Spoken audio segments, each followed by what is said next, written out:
Hello! Happy Friday! Salamat sa mga manonood eventually.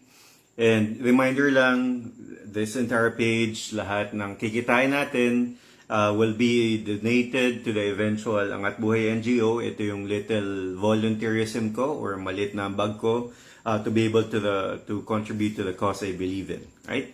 Okay.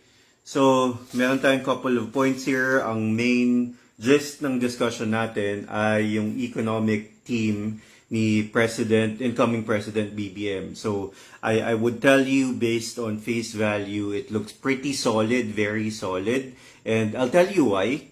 Tapos, that's a good thing because I'll tell you why as well. Alam natin na maraming pinagdadaanan yung bansa natin economically. We are in a hole or we are coming from a hole from the pandemic and yung malaking inutang because of that and a bunch of other things. So we need solid hands to be driving our economy. So I'm glad to see itong kay President BBM, yung kabinete niya, economic team niya, it looks pretty solid, right? Of course, there are nuances. Tingnan natin so far kung sino yung mga na-confirm na, right? Unang-una dyan, incoming Department of Finance Secretary si Ben Jokno. Ito yung current BSP governor under the Duterte administration, right? So I would tell you from the get-go na very solid credentials, very solid competence yung mga nakikita natin na napili ni President BBM, right? Isa na dyan si Jokno, isa-isay natin. Jokno, medyo bilisan ko lang. Graduate ng UP Diliman, Public Admin, Masters in Economics, Western educated, John Hopkins, Economics PhD in Syracuse U. So, it's unquestionable, right? And I said earlier na kailangan natin ng steady hand. We do not want to see hardliners, loyalist lang, especially sa economics team ng ating bansa, right? Because we need people who actually know what they're doing, right? Si Jokno, he also served under Cory Aquino, Estrada, pati kay Duterte, ngayon papunta kay BBM. So this is another way for BBM to be reaching beyond the aisle, na reaching out to even people who served in the Dilawan, quote-unquote, administration. Si Jokno, nag-serve siya under Cory, right? So yan si Jokno. Second person that was mentioned, Felipe Medalla. Si Felipe Medalla, incoming BSP governor natin, right? So, why am I saying he's another heavyweight? Heavyweight din siya, legitimate credentials. Some of the ones I'm gonna quickly mention, La Salle Economics and Accounting graduate. That's one. Masters in Economics sa UP Diliman. Tapos PhD, Western educated ng Economics, Northwestern University. So, reaching out to the other end of the aisle din, kasi nag-serve siya under Estrada, nag-serve din siya under Arroyo, if I'm not mistaken. Pero nag-serve siya under other administrations, right? Tapos siya yung current monetary board member nung DSP natin. Naging dean din siya sa UP School of Economics. So, another heavyweight, right? Punta tayo sa next. Fred Pascual. Siya naman yung mag-head ng DTI natin sa incoming BBM administration. So, he's another heavyweight and may credential. Malaki din yung credentials na in the sense na 20 years siya nagtrabaho sa Asian Development Bank. And ang background niya ay agriculture economics talaga. And he was also UP System President, wala na yata ako, during my time in UP, 2011 to 2017. Tapos International Development Banker siya. So these guys are competent. And I hope their integrity is unassailable as well. I don't really know their politics. I hope they stay off partisan politics and just look beyond their own, look beyond their own, what they're gonna get from the appointments, right? But the good thing I'm seeing here is BBM is willing to reach beyond the aisle, kahit na ibang administration galing, kahit na Dilawan, so that he could get the best and the brightest people. So I'm confident about that because we really need to work together in our economy. Tapos, another person na na-mention, not directly economics, pero very related, DPWH Secretary. Kumuha siya ng isang engineer, Manny Bonoan. And based on what I've read, mukha namang competent to dahil CEO ng Skyway na EX, SLEC star. So that means he knows infrastructure. Alam naman natin yung mga private infrastructure projects nila Ramon Ang, itong Skyway Corporation. It's not third world. You know, they know how to do their thing. So I have confidence in that way na competent itong si Manny Bonoan, I hope. And nag-serve din siya under Ramos, Aquino, and Arroyo administration as undersecretary and assistant secretary sa DPWH. So hindi siya stranger to the DPWH organization, right? Okay, moving on. Why am I saying that we need to dig ourselves out of a hole economically? Medyo alam nyo na yan, pero some fast figures that we have to mention. That's why we need the best and the brightest. Worst GDP to debt ratio in 16 years. So parang way back, ERAP time, 16 years. Umabot ng almost 100% yung debt to GDP ratio natin, close to that. And ironically, si Jokno din yata yung nag-handle nun or part of that, monetary policy.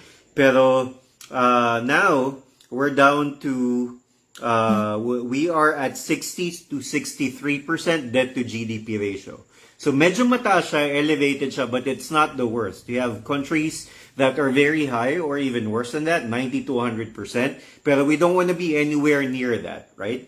And gusto ko rin yung sinasabi ni Jokno, although he was part of the ERAP administration, the pronouncement that he's saying makes commonsensical, I guess, logic. Parang kunento din niya na nakita na yung worst crisis, again, I guess yung Asian financial crisis, na halos malapit na tayo sa 100% debt to GDP ratio, I guess Estrada time. And he's confident na we can outgrow that or we can lower that a lot. Parang a couple of years ago, 30 to 40% lang yung debt to GDP ratio natin. Kaya daw nating ibaba yun. Just with the pace, by sustaining the pace we're currently at. Ngayon, 6, 7%, 8% yung GDP growth natin. If we can sustain that, kaya nating baba yung 60% na ratio na yun. So that's good. Another thing worth remembering, nag-contract yung economy natin for 5 quarters na because of the pandemic and dahil dun sa eruption din ng Taal. So we're digging ourselves out of that hole. Ano pa? 20% increase in debt. Because of the pandemic and all of the infrastructure spending, 20% yung tinasang debt natin. Tapos, 3.8% inflation growth. Ideally, you want your inflation to stay within 2 to 4 or 5%. Medyo normal yan. The moment na pumalo na ng beyond that, hyperinflation na yun. So, Jokno is saying na he's confident with the plans that they have, being fiscally responsible, kaya nating magstay within that, right? So I'm glad to see na medyo A-team, we can confidently say na A-team yung nabuong economics team so far ni President BBM, right? We have to congratulate when President BBM is doing a great job, punahin kapag hindi masyado, right? So we need to be balanced. And we're glad we're seeing that. Okay. So yun yung 4 na nabanggit natin. Let's move on to the other part of the discussion na meron tayo usually ay yung good and bad news.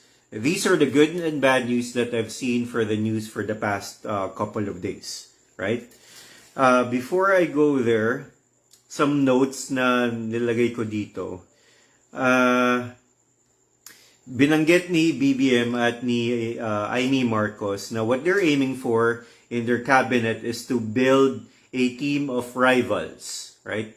Hindi lahat ng sinasabi ni BBM, ni Marcos, alam natin yung baggage nila. Hindi lahat ng sinasabi nila masama, right? We need to look at, to be nuanced. We need to be looking at their individual statements. Iba yung sinasabi, iba yung actions eventually, right? Pero what they said in the team of rivals, sinabi din yan ni Lincoln dati, ng Amerika. It's not necessarily bad. In fact, it's good because he wants checks and balances. Kapag dun sa kabinete, meron kang people that are opposing each other, on that sense, meron galing sa other admin, meron din galing sa liberal, meron din galing centrist, that means that you will have at least on face value a balanced discussion, right? So it's good that they are aiming for a team of rivals in BBM's cabinet. I think that's healthy, right? Another bullet point bago tayo mag-move on, 12 trillion debt. 12 peso or 12 trillion pesos, ang hirap i-comprehend na debt na meron na tayo. So we need, without saying, we need to dig ourselves out of that hole, right? Tapos yung wealth inequality pa, it's very glaring. Sabi nila during the pandemic, 30% of the increase in wealth, yung mga mayayaman pala, the rich families in the Philippines, they increased their wealth by 30% during the pandemic. Isipin nyo lang yung common tao, kahit yung middle class, tumaas ba yung wealth nyo ng 30%? I don't think so, right? Especially yung Class C, Class D, Class E natin, malabong 30% or anywhere close to that, malamang negative pa during the pandemic. So wealth inequality, that needs to be addressed by the incoming economic team as well. Okay, good news tayo. Good news dito sa economic team na nabuo so far ni BBM, good reaction as far as the stock exchange is concerned. So parang 2-3 araw na siya na in the news, and from the 2 to 3 days that it's been floated about, it's been positive territory in the stock exchange. Hindi ganun kalaki yung gain, parang between 1 to 2% pa din, sometimes below 1% pa rin, pero that tells you that, and based on the reports you're seeing as well from fund managers, they are looking at the team with a positive light. Kasi nga, mukha namang competent, right? So that's good. Tapos, another good news, etong going back to Jokno na incoming DOF secretary natin, sinabi ni Jokno that he's not advocating for tax increases. So parang naging fear ng tao yan nung lumabas sa news. Parang may nabanggit yata si BBM na kailangan natin maghanap ng additional revenue. Yes, that's true. But people are fearing na baka ma-hit tayo masyado ng tax increases, right? Especially sa middle class. Jokno is saying he's not advocating for that, right? And that's good on face value kasi nga if we're going to move forward economically, you don't want to hurt the people that are contributing back to the economy with the taxes, right? Ang brunt ng taxes apart from the wealthy families would be the middle class. So kapag masyadong mataas yung binigay mo dun sa middle class, aaray yung middle class, right? We don't want that. What I'm hoping to see, and I think may na-mention si BBM dito, I hope this is something that he explores genuinely, would be wealth distribution. Medyo mapapakamot ka ng ulo dahil sobrang yaman ng mga Marcos, right? It's against their interest, but I hope that's genuine. Kasi nga, we know that there's just a huge gap. We need to be exploring things like wealth tax. So for example, sa ibang bansa, mas mayaman ka, meron kang additional na ambag dun sa gobyerno. Why? Because you can afford it. Imbes na, let's say, for example, 15% lang sa middle class, if you go a certain threshold, let's say you're earning, I don't know, 5 million a year, kaya mo na mag-ambag ng mas marami, right? That's what you call a wealth tax. So I hope they explore that kasi nga that's one way to get more revenue back from the people and from the people who are benefiting directly from the businesses, right? Okay, another good news na ni-note ko dito ay may nabasa ako sa Rappler. Alam ko may mga tanong pa rin sa legitimacy nung election natin about the 31.6 million mandate ni BBM. But it's becoming even more clear na yung conspiracy theory so far na 47% ratio, it can really be explained even by data scientists. So meron silang in-house na data scientist. Rappler na to and you know how thorough Rappler is. And explain ng data scientists nila na pagpasok nung first transmission sa Comelec, mga 8 p.m. nung May 9, 44% of the vote na kaagad yon. 44%. So malaking percentage na yon, right? So parang that's equivalent to 29 million people being tallied already. And kapag ganun na karami yung numbers, para may law of large numbers, 29 million, it's very likely hindi siya inconsistent na magsistick na yung ratio mo, or it's not going to stray away from the ratio. So yung 47% na yun, what they did to be able to investigate that further, tiningnan nila yung minute by minute level na pasok nung transmission, and they didn't see any inconsistency, they didn't see any discrepancy na magre-refute ng 47% na ratio, right? So it's natural daw with law of numbers, right? So far we trust the mandate unless meron tayong nakikita na systemic at merong proof na meron talagang dayaan na systemic na nangyari, right? We need to be cold-hearted about this. We need to be looking at cold and hard facts. Ganun din, I'm sure, yung i-advocate ni Ma'am Lenny pati ni Sir Kiko, right? Our inspiration. Okay, next. May sinabi si BBM na he will be standing by the Hay ruling. So on paper, that's good. Pero alam naman natin, actions speak louder than words. Pero so far, yung words niya, we cannot afford to go to war with China. Tama naman. Talong-talo tayo doon. But we need to have firm and constant communication with China, right? Para ma-assure natin or we can declare our sovereignty in that sense with the Hay ruling. So I hope something comes of that, and I hope yung DFA secretary na mapipili natin would be adept enough to be able to pull off something like that. I don't know, alliances with the rest of the ASEAN. I don't know, right? Okay. Punta naman tayo dun sa bad part of the news that I've seen.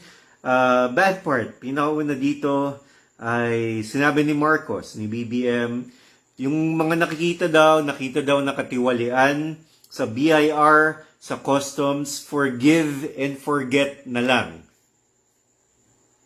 Paano naman yung accountability, 'di ba? So, kung may ginawa kang kababalagan dati dahil hindi under his watch, forgive and forget na lang, right? Kamotulo, right? But may sinabi din siya, or si Trixie, I guess, na it doesn't mean na yung may mga ongoing na kaso, hindi itutuloy.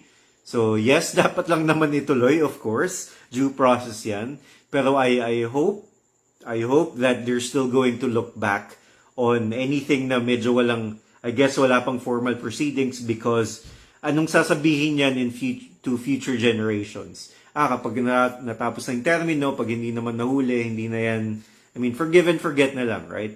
And since si Marcos yung nagsabi, that's very convenient kasi nga yung pamilya nila is known for plundering the Philippine economy. So forgive and forget na lang ba yun? Right? So that's very convenient for him to say. Okay, isa pa. Trixie Angeles Cruz. Trixie Angeles Cruz, ito si Press Secretary ni BBM. May mga naungkat na tweet niya dati, nakita niyo na sa feed niyo, na parang dati ang opinion niya dapat iselda si Imelda. Something to that extent. Or parang at least man lang mapakulong na si Imelda. Right? But, nagbago ang ihip ng hangin, and sabi niya bigla na medyo na-confront siya during the interviews that they did recently for the past days, na nagbago na daw siya ng isip about Imelda, about the Marcoses per se, right? Marami na daw silang ginawang live, kasi nga vlogger to si attorney, about it, why she changed her mind. I haven't looked into it, pero I don't know what her reasons are. I hope they are good reasons, genuine reasons. Kasi how can you change your conviction about something like that, right? Okay. Next, syempre lumabas din sa feed nyo, Solgen. We have to be fair. Lahat tayo merong mga lutang moments, especially pag pagod na tayo. Pero in that video, just to refresh your memory, ilang beses tinanong kay President BBM, sino yung Solgen niyo, sir? Sino yung Solicitor General niyo, sir? OSG, sir. Parang sinigaw pa nga ng mga ibang reporter. OSG, Solicitor General, paulit-ulit, right? So, we could say na medyo lutang moment ngayon for BBM. Some people are saying, how come he doesn't know what a Solicitor General is? essentially ito yung abogado ng gobyerno. Like, di ba, common tao, alam yung OSG, si Kalida, sobrang, sobrang kapal na mukha ni Kalida, right? So, sobrang tumatak yung OSG, kasi nga medyo na-abuse ni Kalida yon under the Duterte administration, na weaponized na yon. How can BBM not know what the OSG is, right? Giving him the benefit of the doubt, lahat tayo may lutang moments, right? Sige, medyo lapse in judgment, akala niya yung narinig niya, DSWD pa yata or social welfare. Lahat tayo may lutang moments, right? I hope hindi niya alam yung OSG. I hope it's not the case of hindi niya alam yung OSG. I hope not. But let's be fair. Lahat tayo may ganyan. Baka pagod na, hindi niya narinig dahil sinisigaw ng mga tao sa paligid niya. I don't know what the environment is right at that very moment. So don't be too harsh. That's what I'm saying. Lahat tayo may lutang moments. Okay. With that, anong tawag dito, interview, medyo may mga taong nag-point out din for that interview, parang 3 network lang yung nandun sa podium, at least yung mga mic. I don't know kung yan lang yung limited in that room. GMA, Net25, and SMNI. So I hope that that's not going to be the case moving forward, kasi that tells you na yung sinasabi ni BBM dati na he can face anybody. That's not exactly facing everybody if you're limiting it to 3 networks, right? So I hope it's a one-time thing na later on makikita natin lahat nandun na, pwede magtanong. Otherwise, it's him going against his word of being able to face everybody. Okay, I think that's all I have. Good news and bad news. Quick recap lang. I'm positive. I'm quite confident. I'm happy to see yung economic team na form so far ni President BBM. One thing I didn't mention or failed to mention, karamihan dito ay galing sa UP system or are UP educated. In fact, yung isa naging UP president pa nga, so that tells you meron silang competence, right? And parang mababalik mo lang sa lahat ng mga nagkikriticize for the people coming from UP or coming from the Dilawan narrative. O mga UP yung nilagay, mga komunista yan, mga sosyalista yan. Should we trust them? That's a question back to them. Kasi di ba yun yung laging linyahan nila? Pag UP daw, aktivista, sosyalista. O si President BBM natin, naglagay ng mga komunista, quote-unquote, galing from UP. Should we trust them? Do we trust these guys from UP? And to all intents and purposes, we know honestly, so far the answer is yes, they're competent. Pero mind you, hindi lahat ng taga-UP ay, yes, may competence, but meron bang ethics, right? To cite some few recent examples, si Jokno, si Medallia, si Pascual, si Balisacan, lahat yan galing UP. Competent. And based on what I've seen, read so far, may integrity. Pero, galing din sa UP, recent examples, Remulla, Boying Remulla, UP Law. Trixie Cruz Angeles, UP Law, galing Siliman, nagtapos sa UP Law. Harry Roque, sobrang renowned UP Law professor before, human rights advocate. UP Law. Jinggoy Estrada, UP Manila yata, I don't know specifically. So what I'm saying is, may nuance ang buhay, hindi porket UP, may integrity, quote-unquote, think what you will of that statement, pero I hope etong nasa economic team natin ay competent na and may integrity pa because they should be thinking about the good of the country. Right? And I think yun lang meron ako. So, plug ko lang, kaka-upload ko lang ng video sa YouTube channel, The Pink Movement, yung speech ni VP or ni VP candidate Senator Kiko Pangilinan, yung speech na sa pasasalamat sa Ateneo. So I hope you watch that. All of the eventual proceeds dito sa ating YouTube channel, sa Facebook and Instagram will be donated to the Angat Buhay NGO. Yun lang. Salamat sa panonood. Bye! Happy Friday!